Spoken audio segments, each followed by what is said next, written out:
ദൈവത്തിന് മഹത്വം. നമ്മുടെ പ്രതിദിന ആഹാരം ഓഗസ്റ്റ് 1. ജീവദായക തിരുത്തൽ. ജീവാർത്ഥമായ ശാസന കേൾക്കുന്ന ചെവിയുള്ളവൻ ജ്ഞാനികളുടെ മധ്യേ വസിക്കും. സദൃശവാക്യങ്ങൾ 15 അധ്യായം 31 വാക്യം. നിർഭാഗ്യവശാൽ ഞങ്ങൾക്ക് അടുത്തിടെ വളരെ കഠിനമായ ഒരു സംഭാഷണം നടത്തേണ്ടി വന്നു. ശ്രേയ പറഞ്ഞു, ഞങ്ങൾക്ക് രണ്ടുപേർക്കും അത് സന്തോഷകരമായിരുന്നില്ല. പക്ഷേ അവളുടെ ചുറ്റുമുള്ളവരെ വേദനിപ്പിക്കാതിരിക്കുവാൻ അവളുടെ മനോഭാവവും പ്രവർത്തനങ്ങളും സംബന്ധിച്ച് അവളോട് സംസാരിക്കേണ്ടതുണ്ടെന്ന് എനിക്ക് ശരിക്കും തോന്നി.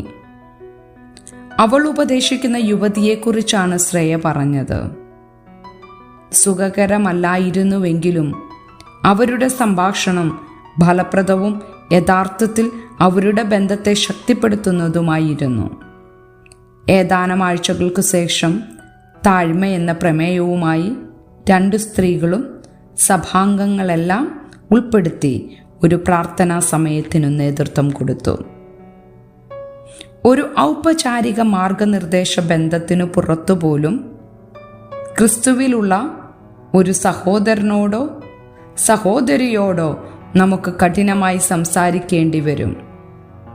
കാലാതീതമായ ജ്ഞാനം നിറഞ്ഞ ഒരു പുസ്തകമായ സദൃശ്യവാക്യങ്ങളിൽ തിരുത്തൽ കൊടുക്കുന്നതിലും സ്വീകരിക്കുന്നതിലും താഴ്മയുടെ പ്രാധാന്യം ആവർത്തിച്ചു പറയുന്ന ഒരു വിഷയമാണ്. വാസ്തവത്തിൽ സൃഷ്ടിപരമായ വിമർശനത്തെ ജീവദായകമെന്ന് വിളിക്കുന്നു. അത് യഥാർത്ഥ ജ്ഞാനത്തിലേക്ക് നയിക്കുന്നു. സദൃശ്യവാക്യങ്ങൾ 15 അധ്യായം 5 പറയുന്നത്, ഭോക്ഷൻ അപ്പന്റെ പ്രബോധനം നിരസിക്കുന്നു, ശാസനയെ കൂട്ടാക്കുന്നവനോ വിവേകിയായിത്തീരും. വ്യക്തമായി പറഞ്ഞാൽ ശാസന വെറുക്കുന്നവൻ മരിക്കും. ശ്രേയ സാക്ഷ്യം വഹിച്ചതുപോലെ സ്നേഹത്തിൽ പറയുന്ന സത്യം ഒരു ബന്ധത്തിന് പുതുജീവൻ നൽകും. നിങ്ങളുടെ ജീവിതത്തിൽ സ്നേഹപൂർണവും ജീവദായകവുമായ ഒരു തിരുത്തൽ വാക്ക് പറയേണ്ട ആരെങ്കിലും ഉണ്ടോ? അല്ലെങ്കിൽ ഒരു പക്ഷേ നിങ്ങൾക്ക് ഈയിടെ ജ്ഞാനപൂർണമായ ഉപദേശം ലഭിക്കുകയും കോപത്തോടെയോ നിസ്സംഗതയോടെയോ പ്രതികരിക്കാൻ നിങ്ങൾക്ക് പ്രലോഭിക്കപ്പെടുകയും ചെയ്തിരിക്കാം. ശിക്ഷണത്തെ അവഗണിക്കുക എന്നത് സ്വയം നിന്ദിക്കുന്നതിന് തുല്യമാണ്. എന്നാൽ തിരുത്തൽ ശ്രദ്ധിക്കുന്നത് ജ്ഞാനം നേടലാണ്.